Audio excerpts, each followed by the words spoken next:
entonces. Bueno, mi nombre es Marco Rollero. La idea es, hemos organizado un panel, somos 6 personas, vamos a hacer 5, la sexta no pudo venir. Está Victoria Dobrandirich, ¿sí? La licenciada Victoria Dobrandirich, que le va a presentar un estudio sobre gestión financiera de los centros vecinales y estrategia de financiamiento. Está la licenciada Camila Martínez, que va a presentar un estudio sobre participación vecinal y edad. Nos acompaña también el licenciado Federico Pari, él va a hablar sobre participación vecinal y género. La doctora Candela de la Vega, que nos va a hablar sobre la democracia en contexto latinoamericano. ¿Sí? Yo les voy a hablar un poquito de la gestión de las elecciones. Bueno, este panel, para contar un poquito la historia, cómo andamos en el programa. Este panel, digamos, Carlos Candela, que es investigadora del Sistema Nacional. El resto hemos estado trabajando como en el equipo de gestión de la Municipalidad de Córdoba a cargo de los centros vecinales, y desde ahí, en el marco del Instituto Municipal de Vecinalismo, estuvimos generando información. Por eso lo hemos puesto mucho como evidencia en el panel, ¿no? Porque toda la información que generábamos, sobre todo estadística, la usábamos automáticamente para poder tomar, para la toma de decisiones. Bueno, yo mientras voy empezando con la, pasamos nomás, con la presentación. No es, bueno, adelante.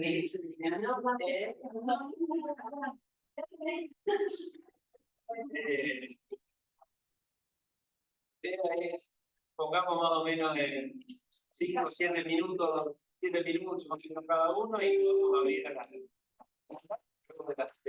luego de todas las exposiciones, abrimos a las preguntas.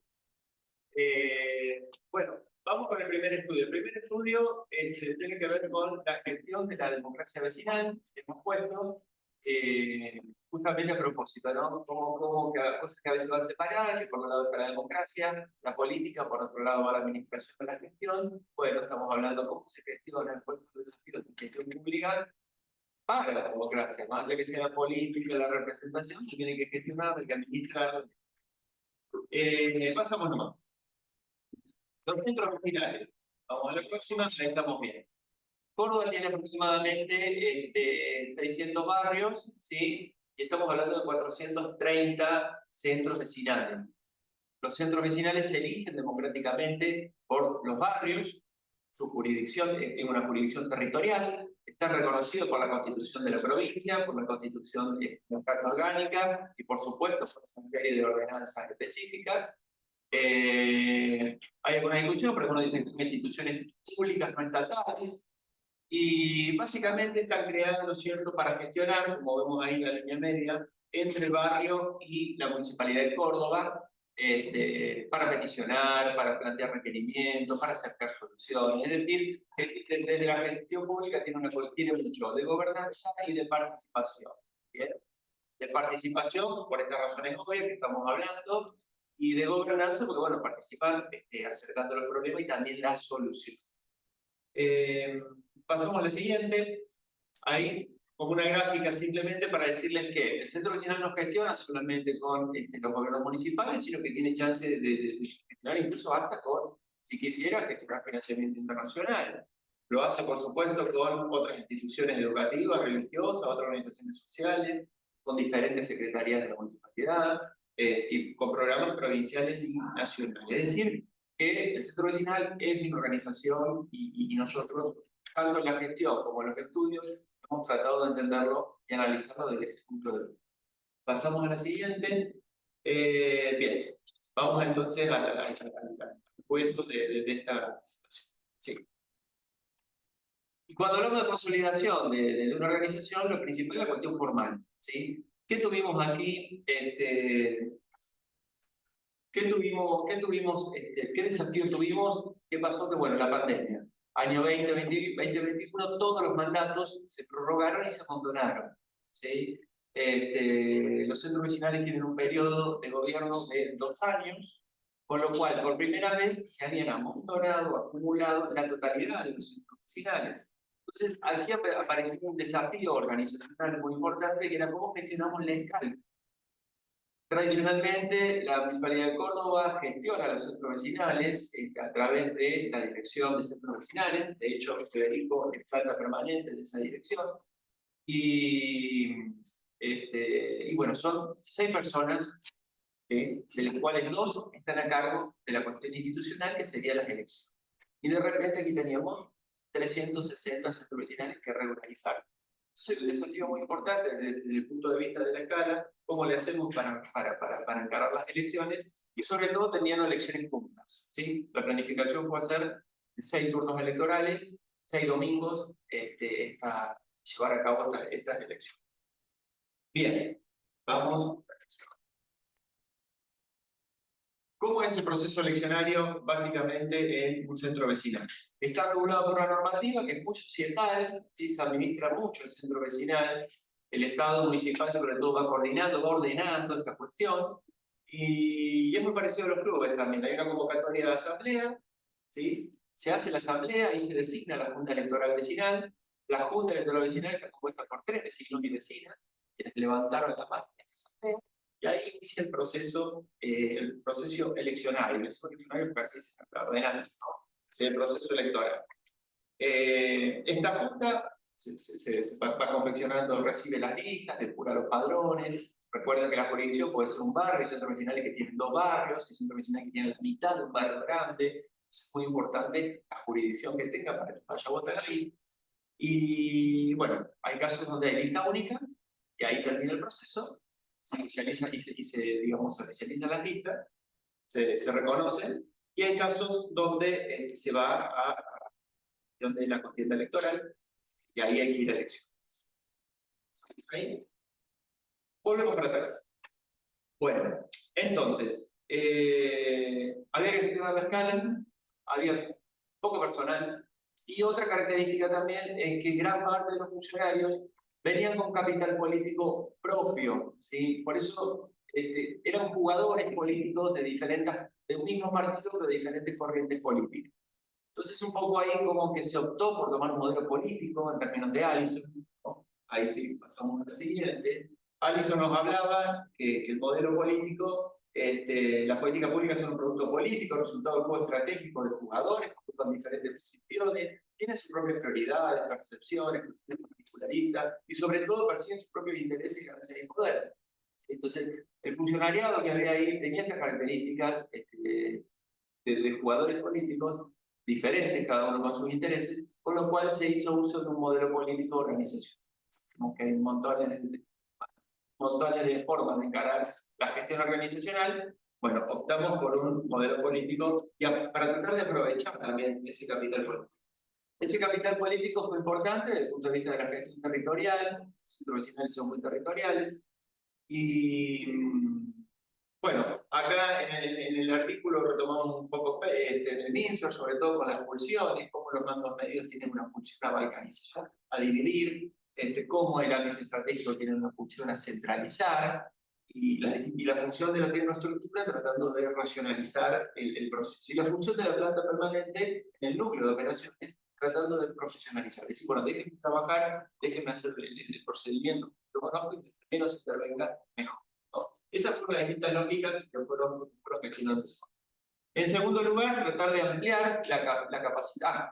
¿Cómo se ordenó un poco este modelo político? Con el instrumento de planificación, ¿sí? La planificación dio bastante orden, y un poco retomando el modelo político, cuando Bardach nos decía que está bien, es un juego político, pero en el marco de un mandato político, de alguna manera esa planificación estableció las reglas en las cuales se iban a desarrollar y desempeñar todos los jugadores políticos, ¿no? Redundando en un beneficio general, en el cumplimiento del objetivo general de la organización. El segundo punto fue amplificar la capacidad organizacional, sobre todo la capacidad política ampliada, diría, repito, la capacidad política agotada es la que tiene cada uno de los miembros, la capacidad política ampliada es la que tiene la organización. En ese sentido, a través de distintas alianzas y convenios, hicimos este entramado organizacional. Fíjense cómo por aquí Acá tenemos el Ministerio de Seguridad, el Ministerio de Educación, la Secretaría de Educación de la Municipalidad. Aquí resumimos todo lo que fue el tema de las escuelas y las consignas policiales, para realizar los comicios. Bien. Después tenemos la Justicia de Falta y el Colegio de Abogados, que con ellos hicimos un programa de veedores para tratar de ir supervisando todos los procesos direccionarios. La imprenta municipal, todo lo que tenía que ver con la impresión de boleta. La Justicia del FAL, el Colegio de Abogados, lo vinculamos también con la Universidad Nacional y la Facultad de Derecho, con algunos especialistas en Derecho, el Tribunal Electoral de la provincia y otras universidades, para tratar de dar algún tipo, para empezar a acumular un poco de capital simbólico al momento de encarar la cuestión de las elecciones, sobre todo en materia de transparencia y garantía de imparcialidad en ese proceso electoral. Ustedes saben que Córdoba tiene mucha tradición, sobre todo universitaria y en la cuestión de Derecho también. Así que una buena herramienta para poder brindar autoridad y legitimidad. Bien, entonces, con un programa organizacional, encargamos las elecciones y ese es un poco el resultado, el desempeño organizacional. 131 veedores, 333 asambleas, 1.400 personas, vecinas y vecinas involucradas en las juntas electorales, 470 listas, 7.000 candidaturas, 300 procesos eleccionarios, de los cuales 131 fueron elecciones, 130 escuelas tuvimos que utilizar, 131 consignas, 495 mesas electorales, 1.122 presidentes de mesas y fiscales. En total, 1.819 personas involucradas y participaron en la ciudad de Córdoba en todos estos procesos, 68.000 personas. Si se quiere dividir, he dividido 131 por cada una de las elecciones que se hicieron.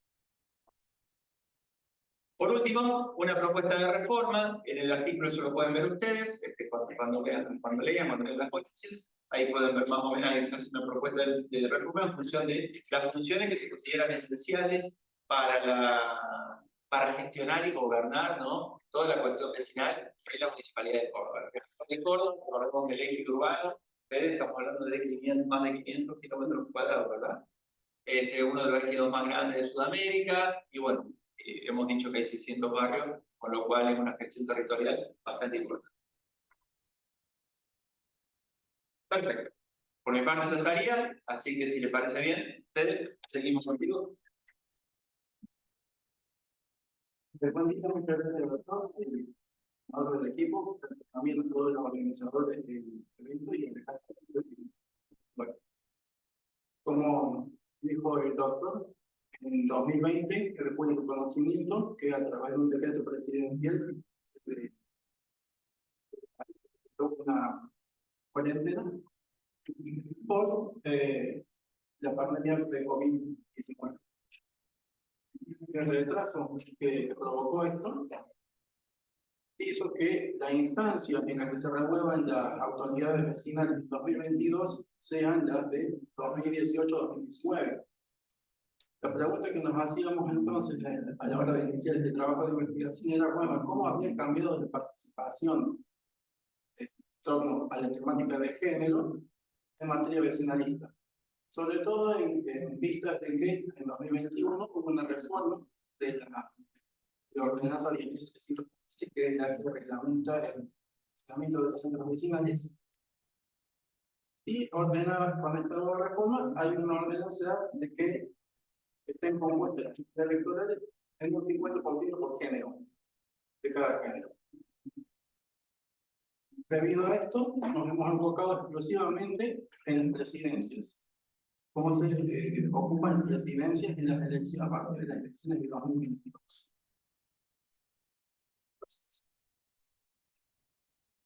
Teniendo este objetivo general en vista, los objetivos específicos habían sido, bueno, determinar cómo estaban compuestas las presidencias previas a estas elecciones y cómo iban a terminar luego de las elecciones con el paso intermedio de las candidaturas.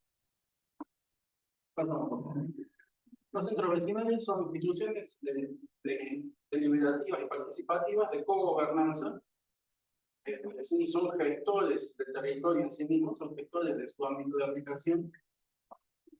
Y en este sentido vienen a poner en cuestionamiento, sino totalmente en jaque, el binomio mencionado, articulado del Estado y el mercado como decisores de políticas públicas. y son de esta manera puntos de apoyo sobre el ejercicio efectivo de la democracia y de la ciudadanía. Las juntas electorales vecinales son las máximas autoridades desde la asamblea que convoca elecciones hasta que se oficializan las listas ganadoras, son las máximas autoridades en los procesos eleccionarios. Como podemos ver en el gráfico, en la totalidad de la ciudad de Córdoba, las juntas electorales fueron principalmente conducidas por sexo femenino. Vemos una amplia mayoría, si tomamos el total global de la ciudad, de un 64% de participación femenina frente a un 36% de participación masculina.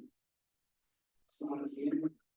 Entendemos por oferta general de la oferta electoral de género, ¿sí?, a la cantidad de listas conducidas por mujeres, presidencias, la cantidad total que ha sido mandada por mujeres.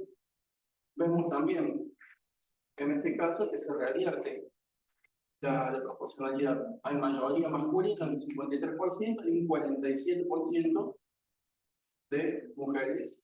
Destaca el caso de Iñazú, que es un centro vecinal en el que hubo una altísima participación femenina por el candidatearse con un 86%, y todo lo contrario ocurre con varios centros, barrios del centro, ¿sí? Es importante tener en cuenta que lo que ustedes están viendo en la columna izquierda son los CPC, no son centros vecinales, porque hemos sectorizado la ciudad por las esferas de jurisdicción de cada CPC. Es decir, cuando vemos, por ejemplo, Ruta 20, por hacer un caso, no estamos hablando del centro vecinal de Ruta 20, sino de todos los centros vecinales que están dentro de esa jurisdicción del CPC. Bueno, acá estamos viendo la brecha, ¿sí? Es decir, la diferencia total entre varones y mujeres. Tengamos en cuenta, sí, que estamos hablando de proporciones. Esto es importante tenerlo en cuenta para cuando analicemos la efectividad y las demandas de participación de un sexo y otro.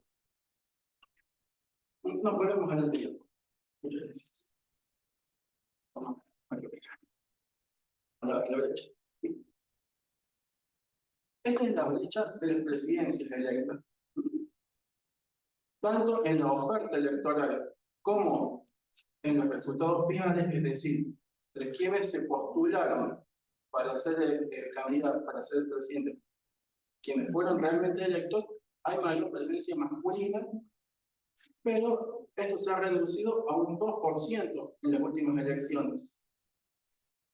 Destacan dos casos, por ejemplo, llevar a los centros vecinales que están circunscritos en la esfera del CPC de Barrio Jardín. Vemos que hubo un 46% mayoría masculina cuando la brecha, ¿sí? Mientras que San Vicente, 50% fue una brecha de 50% en favor de la presencia femenina. ¿Qué significa esto? En el CPC de Barrio Jardín había poca participación femenina, se postularon pocas mujeres y con sus votos los electores pidieron que participen más varones, proporcionalmente hablando. Todo lo contrario ocurre con San Vicente. Se postularon muchas mujeres y se pidió todavía mayor presencia femenina. Es importante tener en cuenta que el CPC de San Vicente tiene a su cargo centros vecinales de un alto índice de prioridad social. Ya vamos a explicar con más detalle qué significa este indicador. Pasemos a lo siguiente. Bueno, acá lo vemos gráficamente, la diferencia entre oferta y demanda.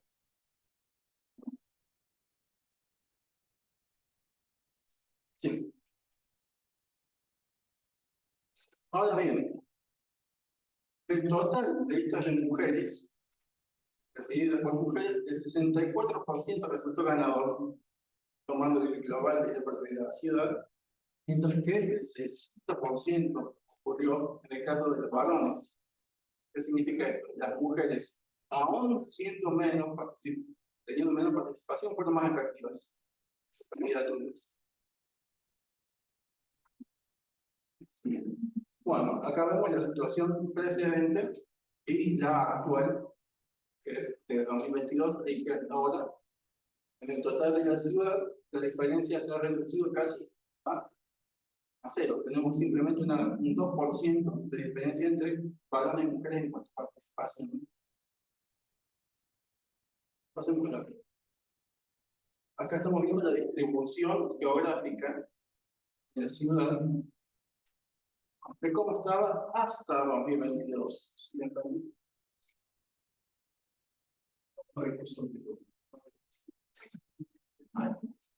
Esta línea que estamos viendo acá es el río Suquía.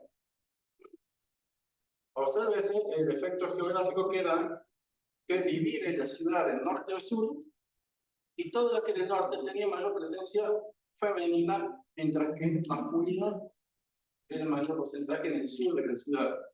Los únicos casos distintos son SPC de Guiñazú, en el extremo norte de la ciudad, y SPC de San Vicente, que es este que estamos viendo acá, con el 60% de presencia femenina. Queda un minuto. Queda un minuto. Bueno, acá podemos ver la comparación, se ve cómo gira como a manera de hélice la concentración de presencia de un sexo u otro. Pasamos a la otra. El índice de prioridad. Está con los lachos. No sexo. Bien, perdón, sí. Este es el índice de prioridad social. El índice de prioridad social indica, bueno, justamente la prioridad por la situación socioeconómica que tienen los diferentes barrios. Cuanto más bajo es el número, más alto es la prioridad social que presenta. Entonces, vemos que cuanto más bajo es el número, cuanto más prioritario es, mayor presencia femenina hubo. Y en los centros vecinales menos prioritarios socialmente, se ve mayor la presencia masculina. Bueno, en conclusión, se observa primero mayor participación femenina. Esto es importante tener en cuenta la reforma de la ordenanza 10.713. ¿Qué significa esto? Cristaliza el papel neurálgico que tiene el Estado a la hora de implementar políticas públicas en general, pero en este caso de género, dando igual participación, iguales oportunidades de participación, tanto a varones como mujeres. También cristaliza que cuando se presenta la oportunidad, las mujeres participan más. No están sujetos socialmente y políticamente descomprometidos, ¿sí? Sino que se les tienen que brindar a las cuales. Este estudio también sirve de base, como veíamos, para implementar nuevas políticas y nuevos estudios. Por ejemplo, en el caso de los centros vecinales que están en el CPC de Barrio Jardín, bueno, participaron pocas mujeres, participaron menos, y la demanda fue de menos. ¿Sí? Entonces, estos estudios sirven como base de, bueno, ¿qué está ocurriendo territorialmente en esos barrios? ¿Qué comportamiento electoral ejercen? Y sirven para implementar políticas ad hoc. Por último, bueno, una reflexión personal. Si las mujeres, aún trabajando, logran lo que logran en las casas, en nuestros hogares, las maravillas que van a hacer si abrimos más las puertas del país. Muchas gracias.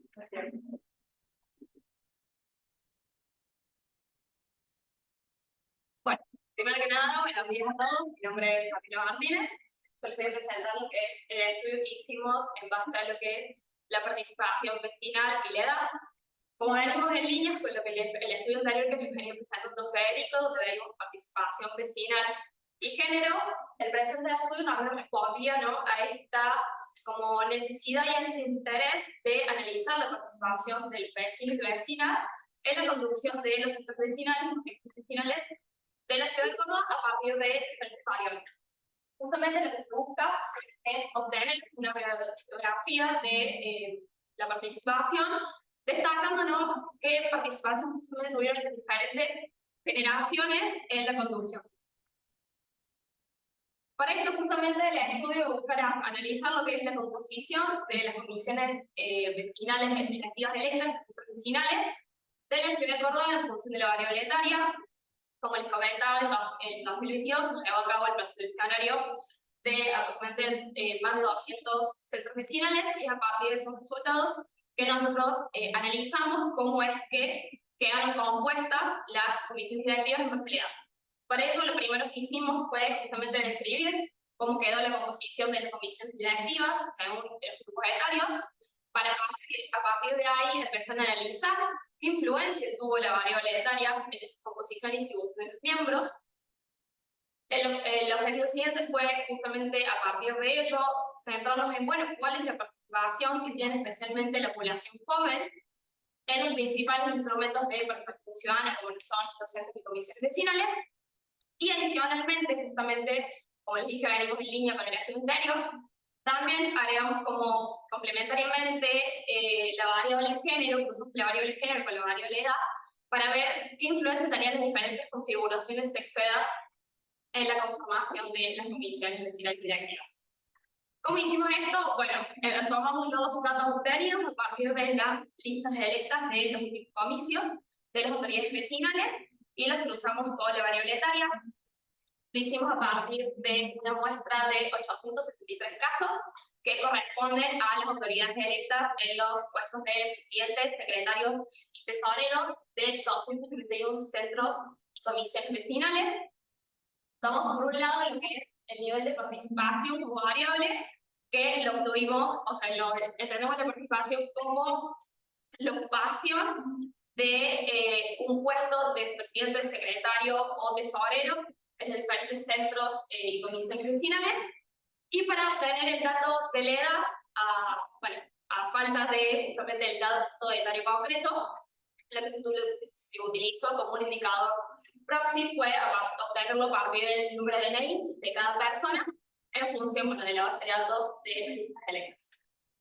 Aquí nos quedamos con estas tres categorías: joven, adulto y persona mayor. El rango etario de cada categoría responde a lo que fue la revisión bibliográfica y también las cuestiones metodológicas del estudio. Y también la aproximación de los DNI se realizó de manera intuitiva, en base, bueno, un poco también a los datos de los números y las edades que se tenía. El estudio van a ver que va a tener como dos grandes partes, podríamos decir. Por un lado, se toma como unidad de análisis únicamente lo que son las presidencias, o sea, como la máxima autoridad de los centros y comisiones vecinales. Y por otra parte, después vamos a extender la unidad de análisis de todo lo que es la comisión directiva en general, analizando los tres. Cuando vemos lo que son la composición etaria de las comisiones directivas, nos encontramos con que una gran mayoría de la comisión generalmente está compuesta por personas adultas entre unos 30 y 59 años, seguida por un 20, bueno, casi 21% de personas mayores de 60, y el menor porcentaje lo ocupa la población joven. Lo que vimos es que se cumple una de las teorías de Milner, que es esto de que la participación ciudadana, política y vecinal tiene lo que es una curva, donde el nivel de participación va aumentando con la edad hasta llegar a su pico entre los 40 y 50 años, y empieza a descender a partir de los 70, pero se mantiene encima del nivel que había en la juventud. Sí. Este gráfico también muestra que entonces casi el 95% de la composición de las comisiones directivas está compuesto por personas mayores a 30 años, con una baja participación de lo que es la población joven entre 16 y 29 años. El hecho de que el 20% igual esté ocupado por personas mayores también es un dato indicativo, porque esto puede estar señalando dos situaciones. Por un lado, el compromiso de la gente mayor que ha hecho una carrera en lo que es la política barrial y que continúa a lo largo de su vida y se mantiene en esos puestos. O por otro lado, también lo que nos puede estar indicando el bajo porcentaje de diferencia del adulto es que a medida que va aumentando la edad, las personas mayores tienden a responder lo que se llama un edadismo autoinfligido, que es empezar a asumir estas ideas de que a mayor vejez uno se retira de la escena política para recluirse en la esfera privada. Cuando hacemos el desglose por CPC, vemos que la misma situación global o general se replica en cada uno. En todos los CPC, más del 50% de las presidencias están ocupadas por personas adultas, a pesar de que, bueno, según los casos, estas diferencias entre los grupos etarios se van suavizando más o menos. La gran como conclusión o síntesis, a diferencia a la excepción del CPC Centroamérica, es que más del 50% de presidencias están ocupadas por personas entre 30 y 59 años, y el resto del porcentaje se divide entre población joven y población mayor. Como les he contado antes en el resultado global, como siempre vemos, el porcentaje de población joven en las presidencias, al menos de los centros vecinales, tiende a ser relativamente bajo. De hecho, vemos que hay directamente centros vecinales de diferentes CPC, por ejemplo, Vergara Ciudad, Mercantil, Iñazú, Chalés, Felipe, San Vicente, Candelillo y Arroyo, que ni siquiera tienen presidentes jóvenes.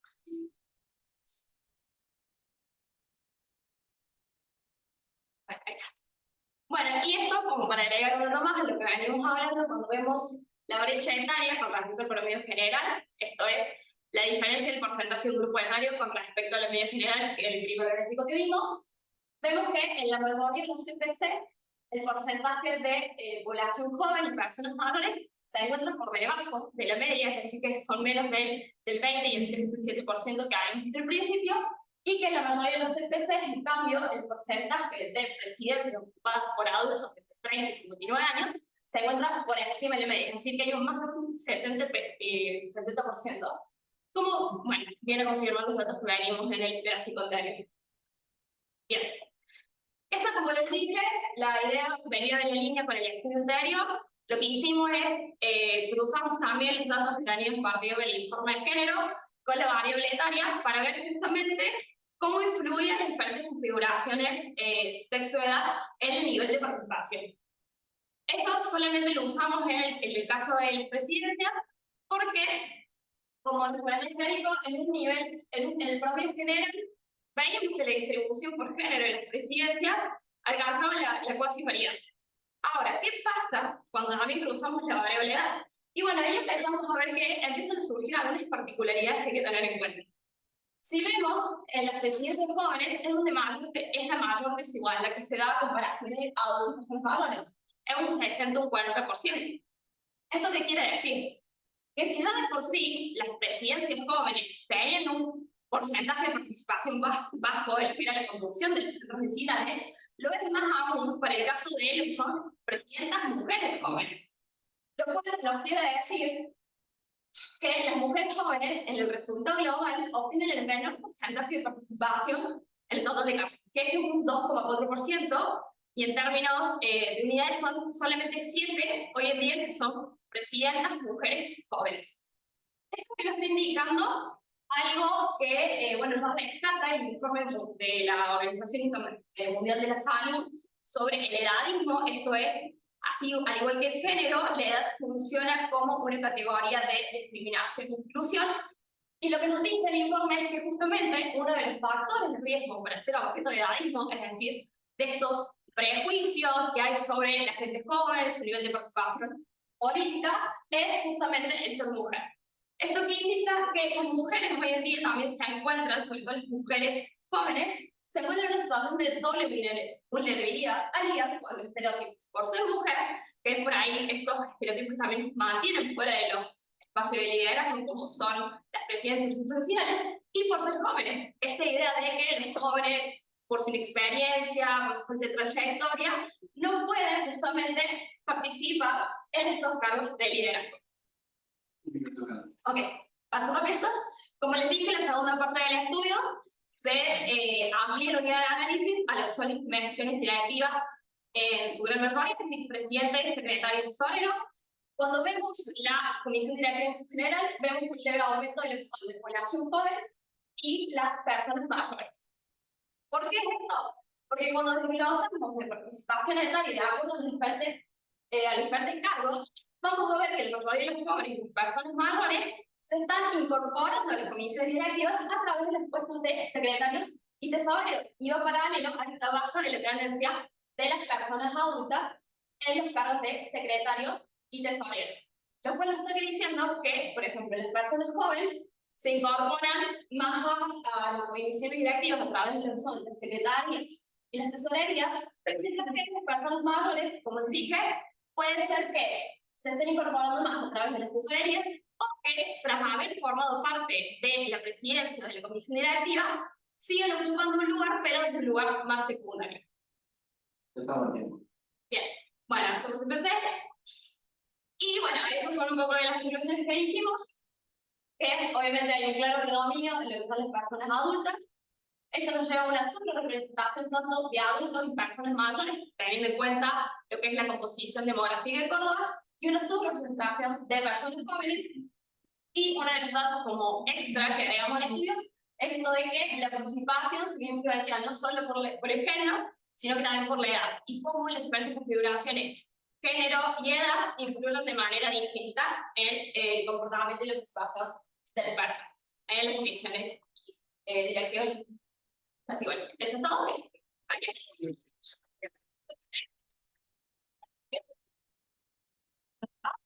Victoria, soy la psicóloga del equipo, literalmente soy licenciada en psicología de la Casa de Estudios.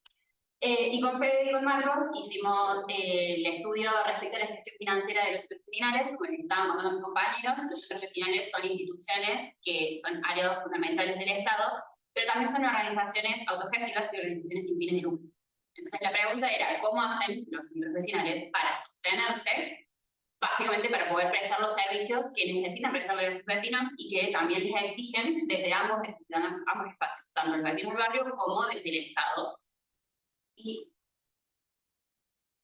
el objetivo general del estudio tiene que ver con realizar una caracterización financiera de la gestión de los centros y comisiones vecinales para poder entender más o menos de qué manera se estaban gestionando y de qué manera lograban mantenerse en pie.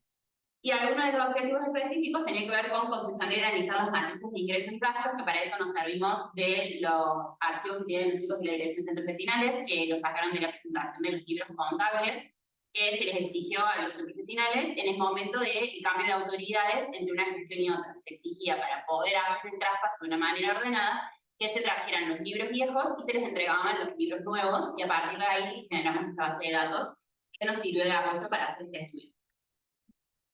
Utilizamos una estrategia metodológica de triangulación, donde incluimos una primera parte más cuantitativa, que tiene que ver con esto del análisis de los libros de caja, de los libros de patrimonio, de los centros vecinales, y una variable más cualitativa, en la cual nos tomamos el tiempo de entrevistar a 5 casos específicos de centros vecinales de diferentes puntos de la ciudad, que a veces tenían comisiones que vienen hace mucho tiempo, y otros eran comisiones relativamente nuevas, para un poco indagar acerca de qué estrategias utilizan y si había estrategias comunes de financiación entre los centros vecinales, independientemente de la zona de la ciudad en la que estuvieran radicados.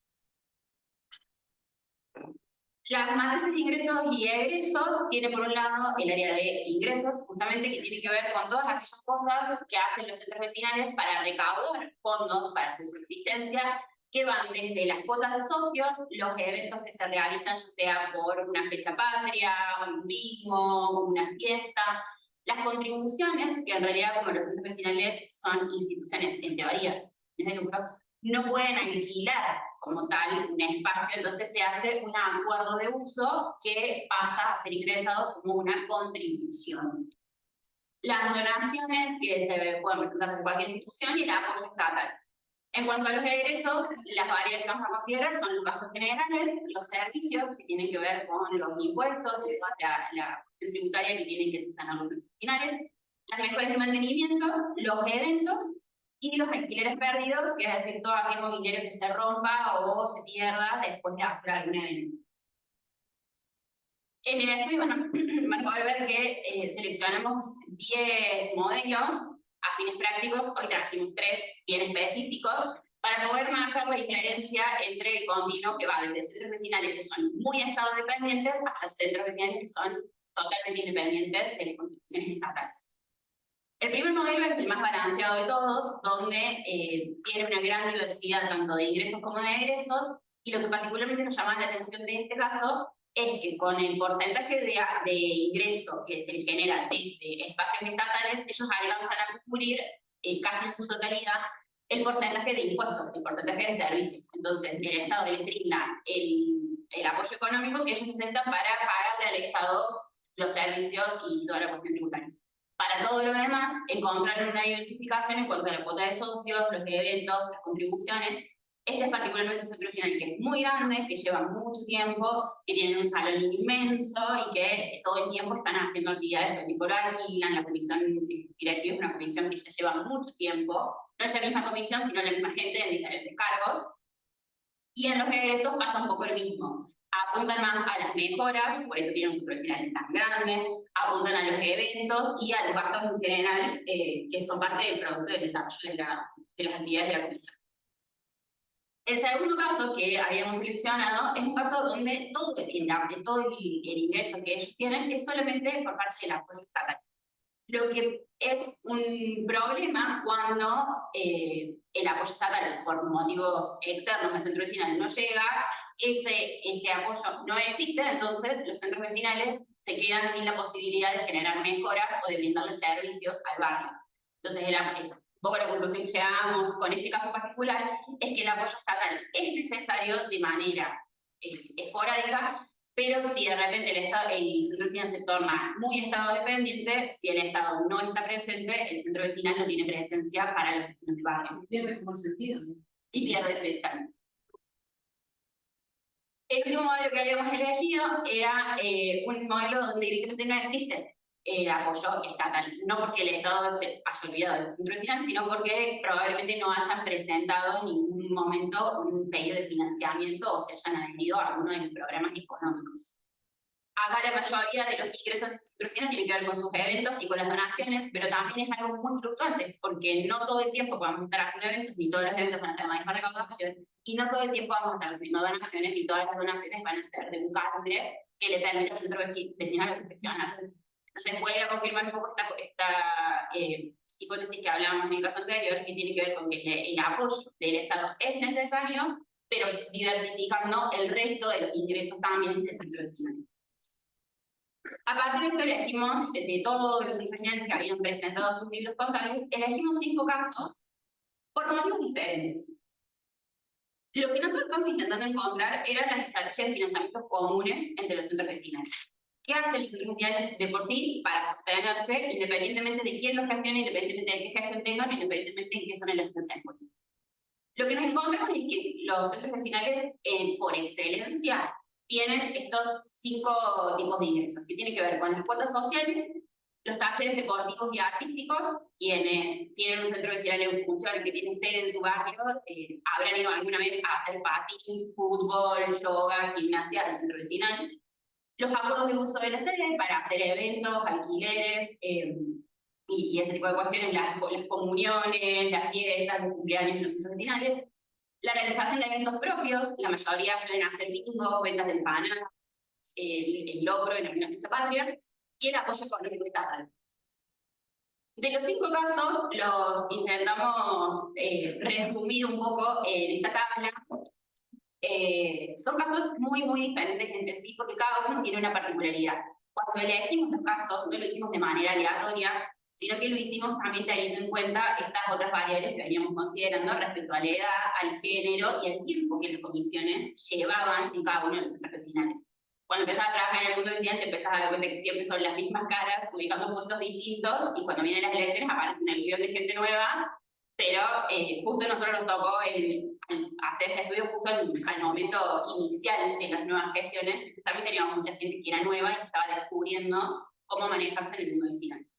En el caso número 1, encontrábamos que ellos tienen sede, tienen socios, tienen una fuerte participación de sus socios, porque al ser una comisión que está hace mucho tiempo, ya conocen a la comisión, ya saben quiénes son, confían en ellos porque les han aportado mejoras al barrio, porque se toman el trabajo de ir casa por casa a cobrar la cuota. No esperan que la gente venga, ellos van a buscar a los vecinos del barrio, Y además les ofrecieron la promoción de que si pagaban el año completo de la cuota, les hacían un descuento.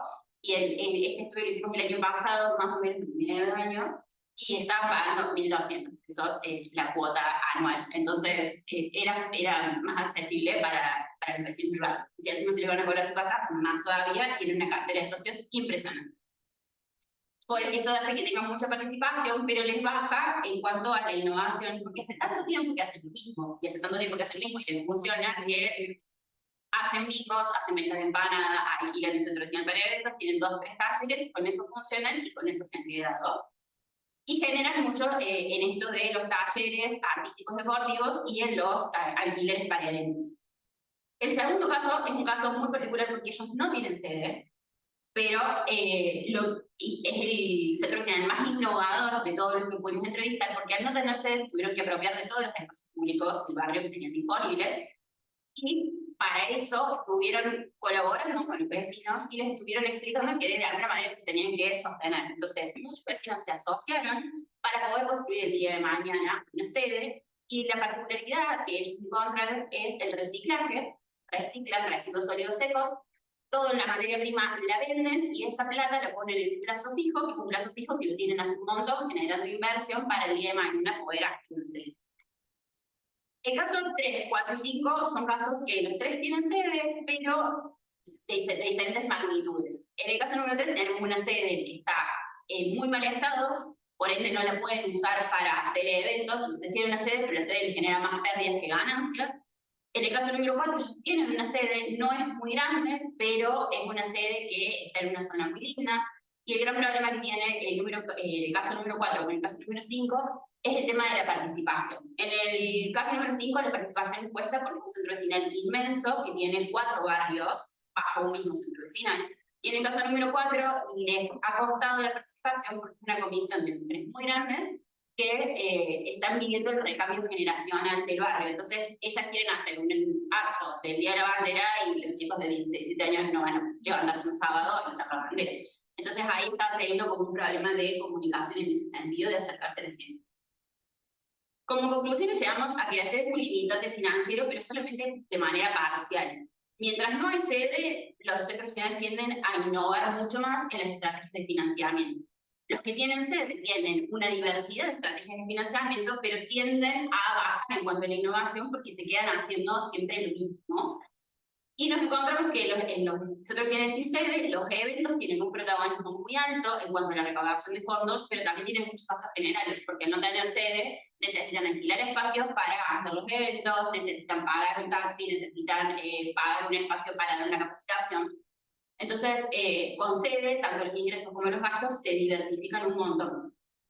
Al tener sede, quizás se genera una mayor independencia del apoyo estatal, y los talleres deportivos, artísticos y los acuerdos de uso son lo que más ingresos les genera a los centros vecinales, no tanto hoy por hoy las cuotas sociales, que quizás y lo dirá en otro momento. Bueno, mi nombre es Camila de la Vega, yo no formo parte de este hermoso y diverso equipo de gestión, pero el año pasado me invitaron muy divertidamente a analizar y a pensar ahí algunos datos que ellos ya venían produciendo y también a pensar algunas implicancias, ¿no?, de esos datos en tendencias más generales, ¿no?, de lo que viene sucediendo en la sociedad cordobesa, en la sociedad argentina y a nivel región latinoamericano, y que tiene que ver con el problema de la democracia. Entonces yo les vengo a traer más problemas de los chicos, básicamente.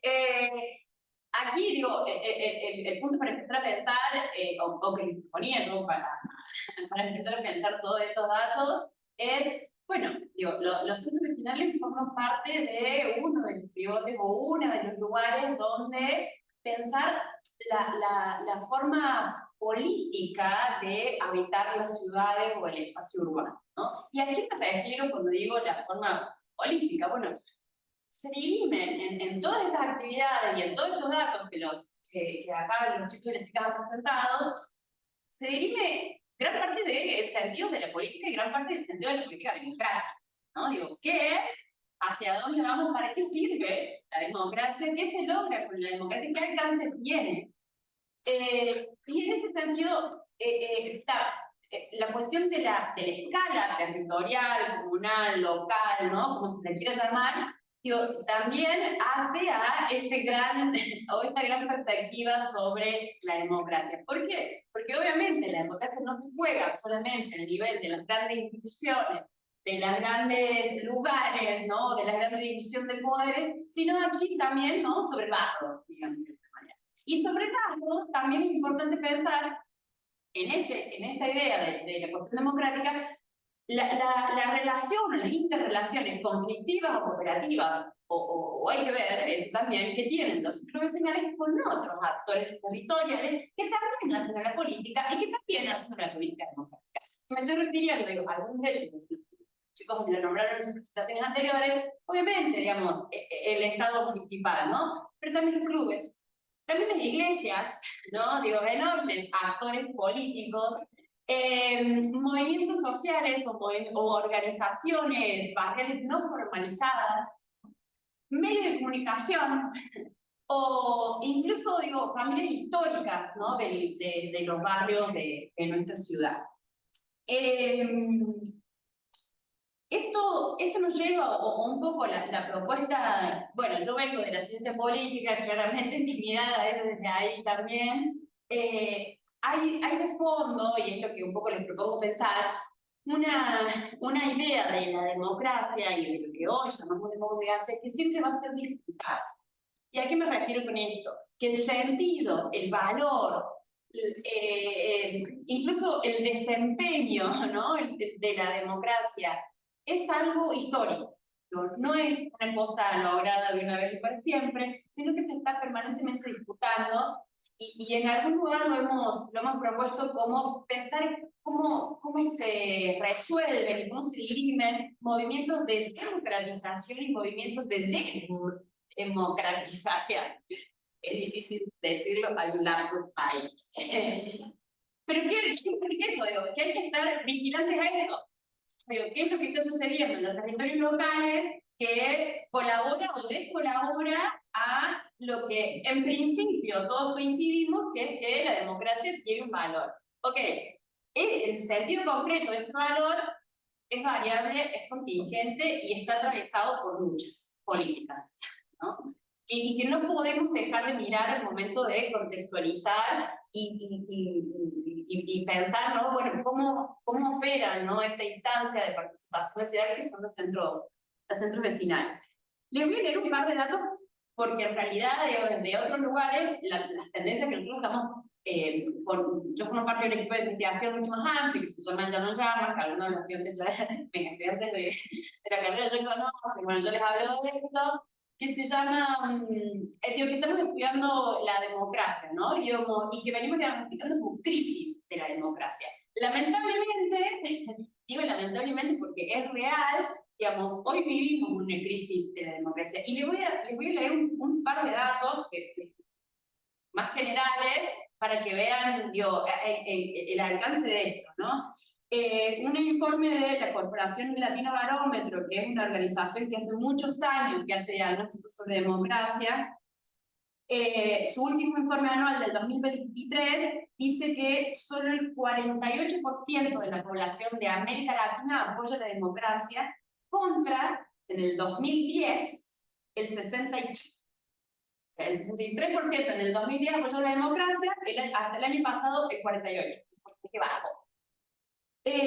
Al mismo tiempo, a nivel latinoamericano, aumentó la indiferencia respecto al régimen democrático. Es decir, a las personas les preguntaban, che, ¿es lo mismo vivir en democracia que vivir en cualquier otro régimen? Sí, no, bueno, ¿cómo?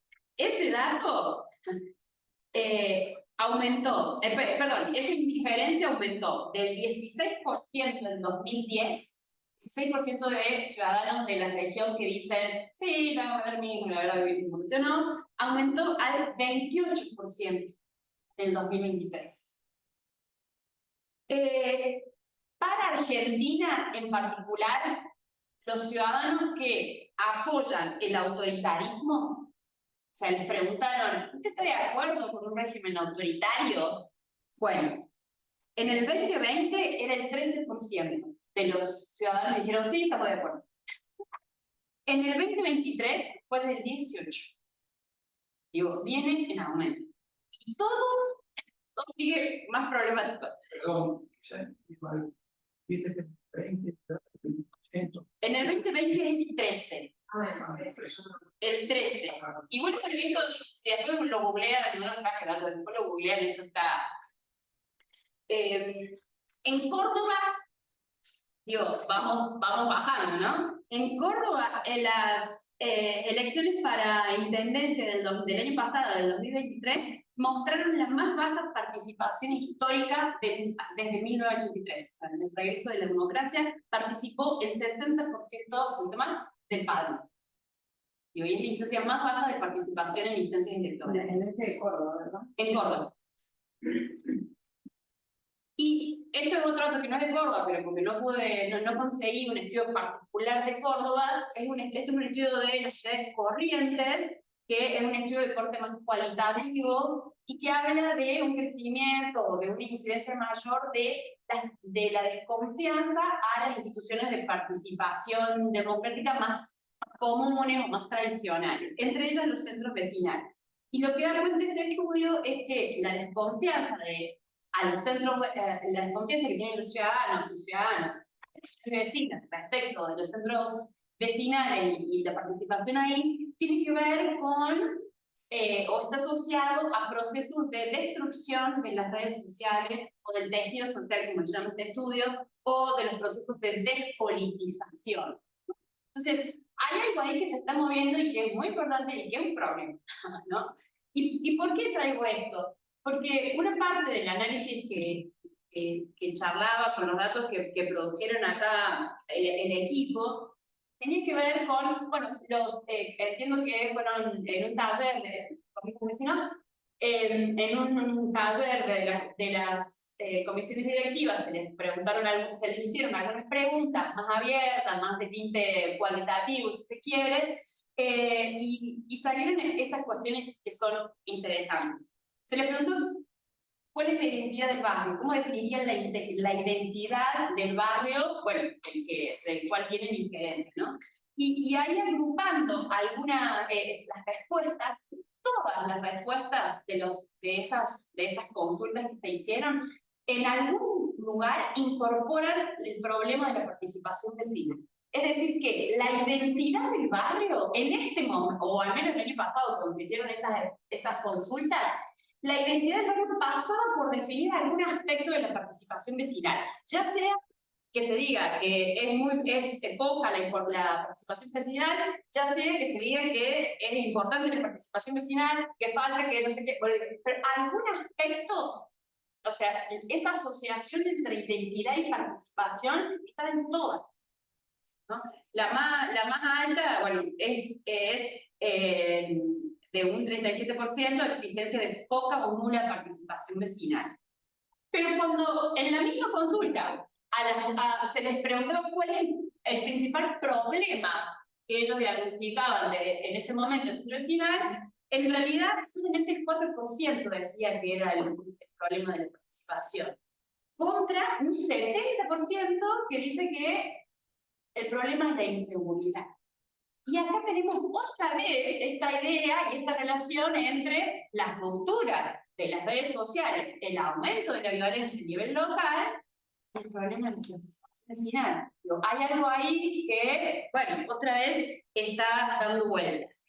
Y una última cuestión, digo, de esta consulta, que se les preguntó a las autoridades de los centros vecinales cuál era la principal estrategia que pensaban implementar para los problemas o para su gestión durante los próximos años.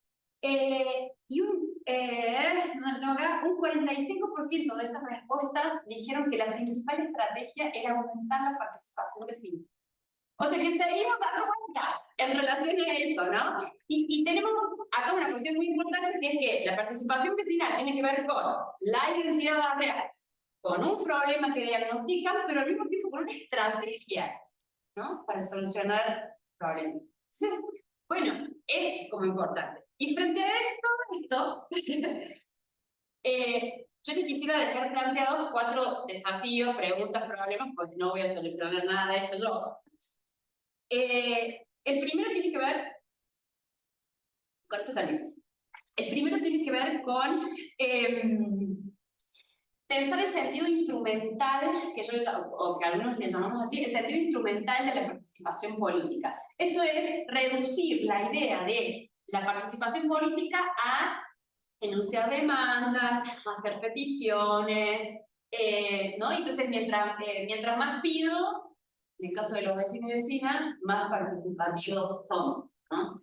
Bueno, ¿qué problema tenemos ahí? Porque la estamos desnudando al acto de la participación política y al acto de la política misma de otros sentidos que tienen que ver con la formación, de alguna manera, de subjetividades, ¿no? Que valoren o no la misma participación política. Entonces, la idea de la política como un instrumento o como un fin en sí mismo. Ese es como un primer desafío. El segundo desafío y el tercero tienen que ver con datos que acá los chicos han mostrado. El primero tiene que ver con la cuestión de género. Que mostró Federico súper recontra bien y súper recontra preciso, ¿no? Hay muchos autores que hablan que al menos desde hace 3 décadas la participación femenina a nivel local es casi universal, ¿no? La participación de mujeres en esos espacios locales casi que no se duda, al menos en gran parte de Latinoamérica. Ahora, eso es, y además muchos estudios dicen que, bueno, es mucho más fácil viabilizar la participación femenina en esos espacios. ¿Qué problemita tenemos acá? ¿Qué sucede en las grandes ligas? ¿Qué sucede en los cargos jerárquicamente más altos? Y entonces, bueno, yo tengo que preguntar acá, bueno, ¿cuántas intendentas tuvo el Ciudad de Córdoba? ¿Cuántas gobernadoras tuvo el Ciudad de Córdoba? Y así puedo seguir. Y además, el otro problema, que tiene que ver con eso también, es que esto también, cuidado, puede generar una naturalización de la actividad política de las mujeres y disidencias solamente en los ámbitos locales. Y esto viene muy en liga con lo que contaba Federico de que en las jurisdicciones de mayor necesidad económica, la participación de mujeres es alta. Y entonces, otra vez, la asociación en la que las mujeres nos vemos habladas de política igual a resolver tareas de producción social permanentemente. Bueno, problema. El tercero tiene que ver con los jóvenes. Yo no soy muy experta en jóvenes, además no soy joven.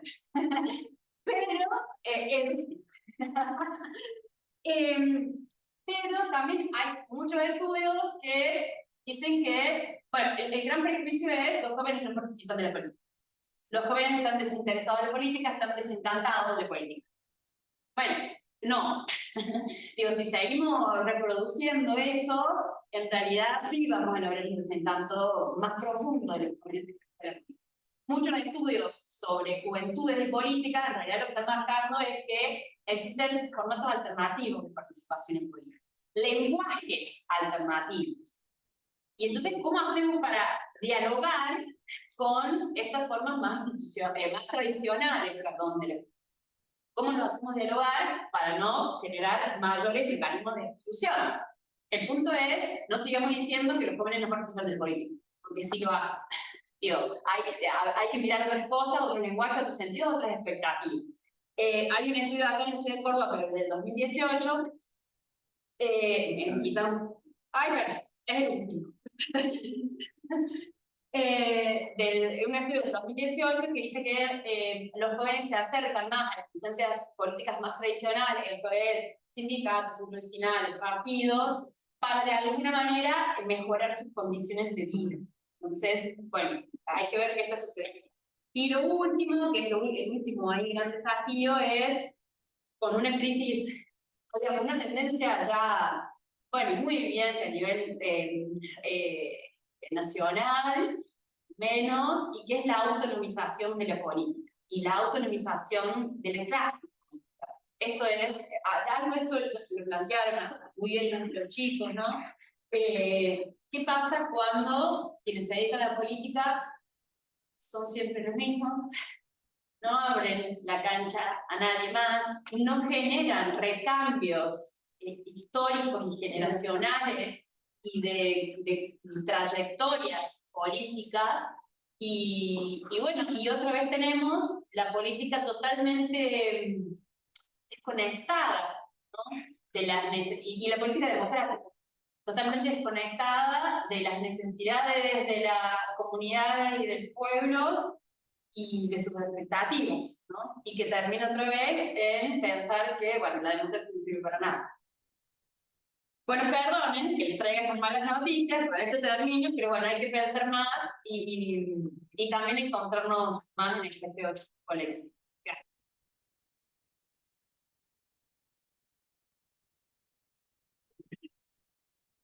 Parece, abrimos. Dale, abrimos la pregunta entonces. Escuchamos a ustedes. Sí, Quiero contar algo y hacer una estaba contando. Mi nombre es Bravo, soy de Ecuador. Tengo un 31. Gracias. Algo importante, el Código de la Democracia en Ecuador establece, garantiza la participación de la mujer. Desde el 2021 era el 15%, 2022 el 30% y ahora para el 2025 va a ser el 50%. Es decir, las presidenciales, si el candidato a la presidencia es hombre, tiene que ser su candidata a vicepresidenta mujer. Y de igual manera para la Asamblea Nacional, tanto así, en su anterior, hace 2 años, ya era no era una opción, sino que la ley lo establece de que cierto porcentaje era el 30% mujeres y el 25% jóvenes. Dentro de mi provincia, de hecho yo fui candidata a la alcaldía, éramos un porcentaje, se me dio la oportunidad porque es una jornada activa, y era lo que decía la compañera anteriormente, la importancia de la participación juvenil. Y muchas veces, claro, dicen, no quieren, pero mentira, nosotros tenemos toda esa ganas de comer con el mundo, de participar, de aportar.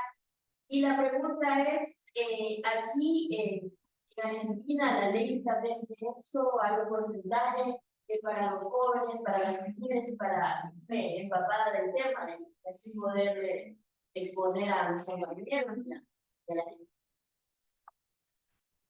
¿Alguna pregunta más?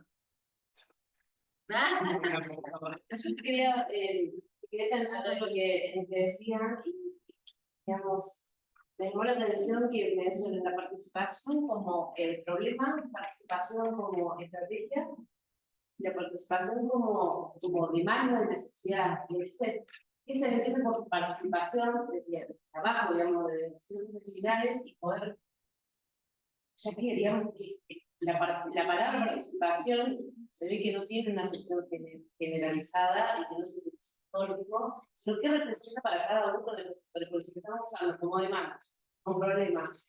Como estrategia, bueno, ver ahí me parece que se podría pensar.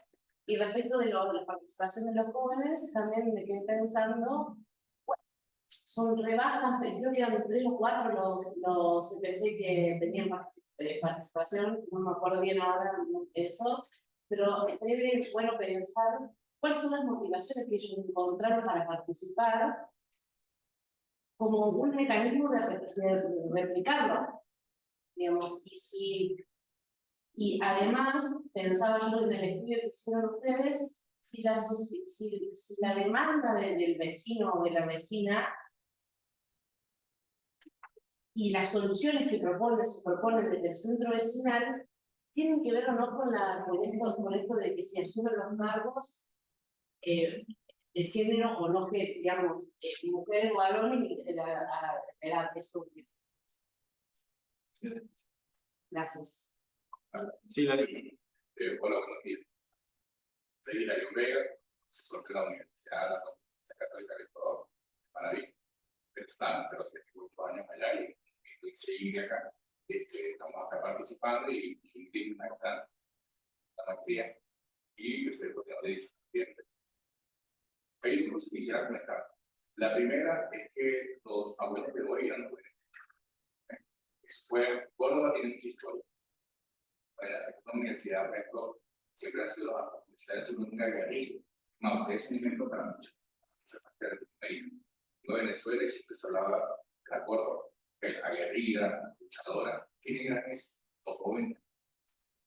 En Venezuela, de los años 60, 70, eran muchos jóvenes, y eran mucho más aguerridos, bravucones, en el buen sentido de la palabra, frente a la oscuridad. Y justamente había esos espacios. En los años 50, los jóvenes son los que tomaron la pantalla.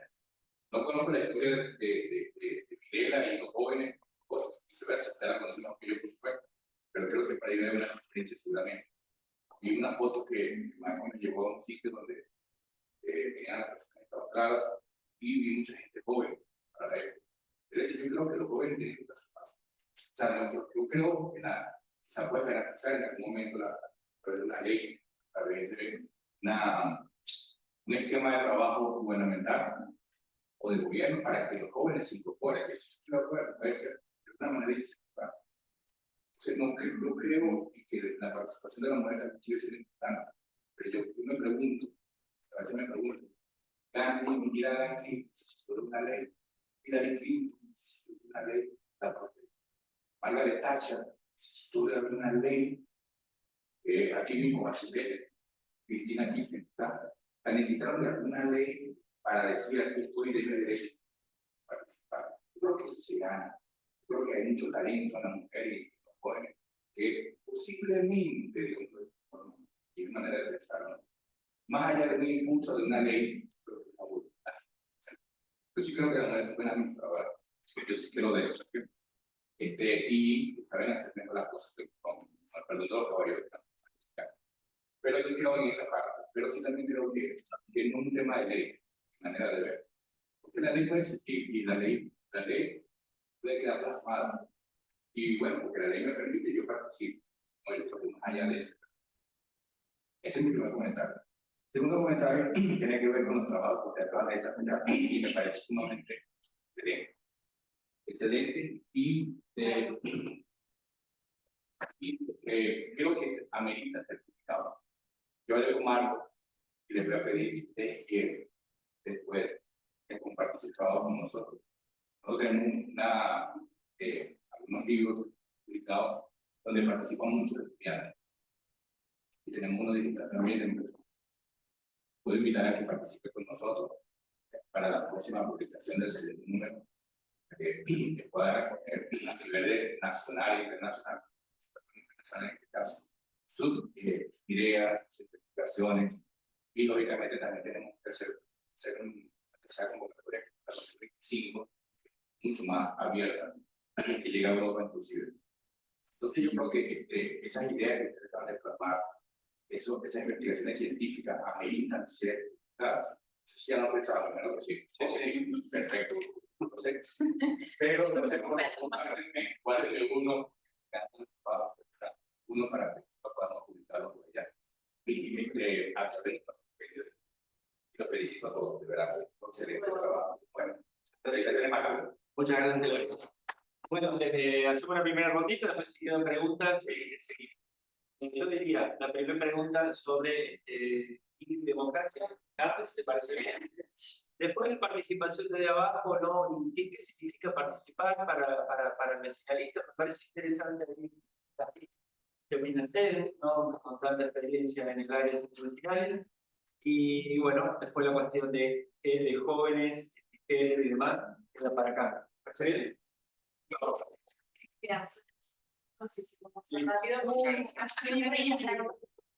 puedo. Bueno, no importa. Después como rápido, después charlamos, pero era el sistema de...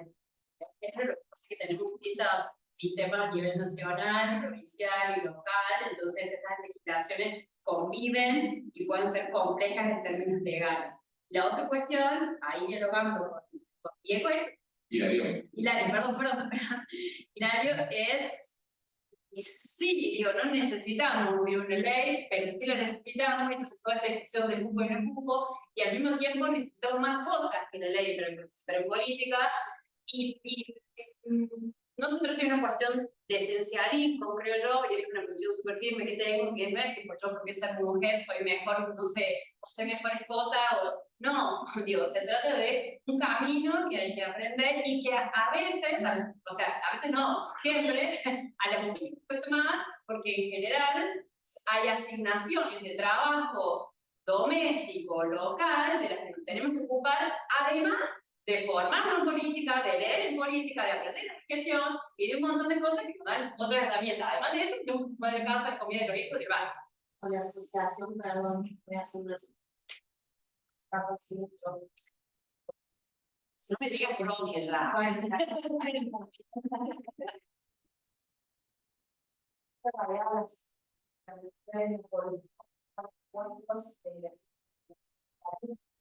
Pensando voy a ser chico, me voy a trabajar y me voy a la universidad y a la profesional.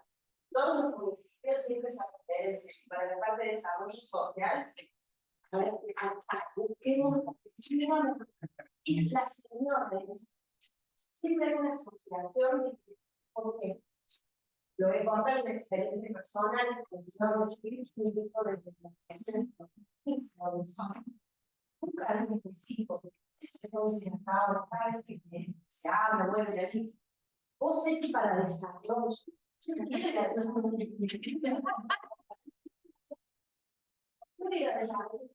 yo hago bien, trabajo en el ministerio, y no sé, tengo otro tipo de conocimiento. Pero es como que, no, bueno, hay que dejar para un fuerte. Sí, porque en la mesa de negocio tiene que haber pagos diferentes. Y también hay que usar una pavada más, y decís, 30 años menos. Es muy difícil el acceso a la educación más largo. Muy difícil. ¿Qué pavada?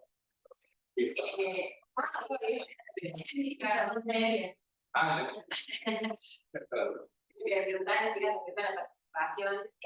Cuando estamos en contacto con los finales, siempre hicimos hace poco un relevamiento de qué andaban los para saber más o menos en qué situación están hoy por hoy, en qué situación están en sus barrios, en qué situación están en cuanto a su gente, en cuanto a la participación. Y es real que la participación siempre aparece como la gente no participa. Pero después cuando nos ponemos a indagar acerca de qué están haciendo ustedes para que la gente participe, ahí también es como que quedamos un poco cortos y entran un montón de variables en función. ¿Qué tiene que ver un poco con esto? Con que muchas veces son personas adultas que tienen casa, hijos, trabajo, y el centro final es una persona de participación anónima. Entonces muchas veces nosotros hacemos siempre la autocrítica y me da culpa de que de Estados nos demandan mucho los finales. A veces nos llaman y me dicen, che, tenemos que ir a tal evento, y no es nuestro. Y entonces, ¿de dónde me llamaron? No sé, porque todas las áreas del Estado usan a los centros vecinales como un actor estratégico fundamental, pero del otro lado que se llaman los que tienen un montón de otras cosas que hacen esto por voluntad, porque crecieron en el barrio, porque se criaron ahí y tal. Son espacios muy tradicionales, donde quien es vecinalista porque alguien de su familia era vecinalista o porque algún amigo lo sumó a la lista. Entonces, se genera esta cuestión de reproducción de lo ya aprendido, donde siempre son las mismas formas de recaudar fondos, siempre son el mismo tipo de eventos, siempre son el mismo tipo de cuestiones. Y hoy por hoy, con esta sumatoria de la participación más joven, se ha empezado a diversificar y a innovar un poco más, pero cuando ellos te demandan participaciones, ahí es un trigo y no tiene nadie. Pero si tuviste todo un recambio generacional en el barrio, donde ya la gente con la costumbre es que capaz los padres, que gente que vivió y gente que vivió y tiene 30 años, no te van a entender mismo a la noche. O hicimos una campaña de vacunación para los niños en un barrio donde la mayoría son personas adultas y tienen pocos niños, no participan, tiene que ver un poco con eso. Entonces, a veces, en tanta demanda, esa lectura de la participación se pierde la cantidad de variables que atraviesan que una persona participe o no participe, sumado al desencanto general que encontramos de gente de las instituciones políticas en todos los niveles. Bueno, lo que acaba de decir en mucho de las gestiones en realidad empírica es la participación como problema. Entonces yo voy a pasar por alto ese parte de la pregunta y voy a terminar. Bueno, el sentido de participación participación es la capacidad del ciudadano de accionar en la solución de los problemas que le afectan a ellos, que están más cerca de los problemas, que sean también que estén más cerca de ellos. Hay una serie de conceptualizaciones que se están viendo hoy, aparecen conceptos como gobierno abierto y gobernanza, no nos dejan sentir en eso. Pero se refiere a romper este esquema de cuando el papel del ciudadano es a 4 años con este cuerpo que el resto lo haga los funcionarios. Ese papel pasivo que tiene el ciudadano, que se hace hasta 6 años, para cuando sea el periodo electoral y nada más. La posibilidad de convertirse en cogestores, en ser actores de las soluciones de los problemas que los tienen afectados.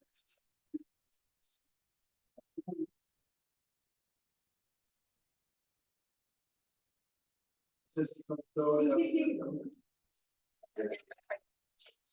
Muy breve, así. Con respecto a lo que es la participación de los jóvenes, bueno, cuando vemos el tema de la participación de la población joven en lo que es actividad política, participación ciudadana, siempre ha sido como un tema muy complejo. Primero por sí, cuando hablamos de la juventud, no existe lo como el la juventud. Después tenemos que hablar de juventudes, así en un sentido muy amplio, y cuando, por ejemplo, nosotros, yo, si bien demostrar que te joven, cuando vos vas a la biología teórica, no hay una definición de quiénes son los jóvenes.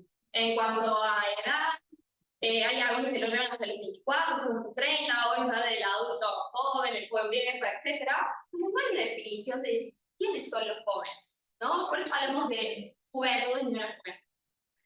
Ahora, cuando vemos su participación en el ámbito político, en el ámbito público, como bien decía Carmen, hay que ver que no es que los jóvenes no participan, sino que generalmente el joven está caracterizado por una idea más disruptiva, de romper dogmas, tradiciones. Entonces, muchos estudios han mostrado que la juventud, en realidad no es que no tienden a participar, sino que tienden a participar a través de modalidades alternativas y que se muestran mucho más reacios a participar de formas de participación política tradicional y sobre todo aquellas que están vinculadas a la parte estatal. Entonces, hoy en día, lo que vemos es que los jóvenes participan mucho más a través de lo que son redes sociales, movimientos, voluntariados, ONG, y a través de esa participación, a través de esos mecanismos que ellos participan. Pero también lo que hay que ver es que, más allá de una preferencia individual, también habría que indagar si lo que hay son obstáculos o barreras que impiden a esos jóvenes ocupar esos lugares, por ejemplo, como presidencias de centros vecinales, que no son considerados para los jóvenes. ¿Por qué? Porque son inexpertos, viven en la nube de Valencia, no les interesa, y dicen, no, eso sí les interesa, pero existen todos estos obstáculos más de índole social y cultural que están asociados justamente a los prejuicios y estereotipos de gente joven que justamente no les permiten hacer estos espacios. Y cuando eso le sumamos desde una perspectiva interseccional, ¿vale? El género, eso tiende a ser mucho más, porque tanto género como edad, acá como características sociales que tienden a definir la identidad de una persona, de un colectivo, y entonces es atribuirle ciertos lugares, clases de comportamiento, qué lugares ocupan, qué participan, qué necesidad. Entonces, cuando a la edad también le sumamos el género, como mostraba, tenemos ahí una situación de doble vulnerabilidad. Cuando vemos el grupo joven, entonces vemos que ya no son los jóvenes participan de igual manera como un grupo homogéneo. Nosotros encima metemos el valor del género, vemos que no es lo mismo la participación de un hombre joven que de una mujer joven. Y vemos que entonces la mujer joven, además de ser joven, mujer, entonces el grado de vulnerabilidad es mayor, el grado de mayor. Y ahí no solamente hay una cuestión individual de yo no quiero participar, a mí no me interesa, sino también una cuestión social. Entonces, son como dos partes a analizar. Porque por un lado también tengo la cuestión de, dicen, bueno, es que muchos jóvenes y mujeres no quieren. Bueno, pero ¿por qué no quieren? ¿Eso les es un gusto personal? ¿O también es que a mí la sociedad me dice que ese no es mi lugar? Entonces también hay que ver, como hay muchas cuestiones para analizar, sobre todo lo que es la participación joven, que es esto de, bueno, no hablamos de un grupo homogéneo, cómo está afectando a las categorías sociales, si es una cuestión solamente de preferencia individual, es una cuestión social o es una cuestión social interiorizada. son como muchas variables que nos que analizar. Bueno, en el caso del estudio fue solamente cuantitativo, ideal sería complementarlo con el cual para entonces empezar a indagar los motivos de las tendencias de por qué determinados grupos participan o no participan. Bueno, muchísimas gracias por tu tiempo. Tengan el estilo un último dato, tengan en cuenta que hoy en la ciudad de Córdoba, todo el movimiento vecinal, titular y suplente, son más de 7.000 personas. ¿Sí? Muchas gracias por compartir este espacio.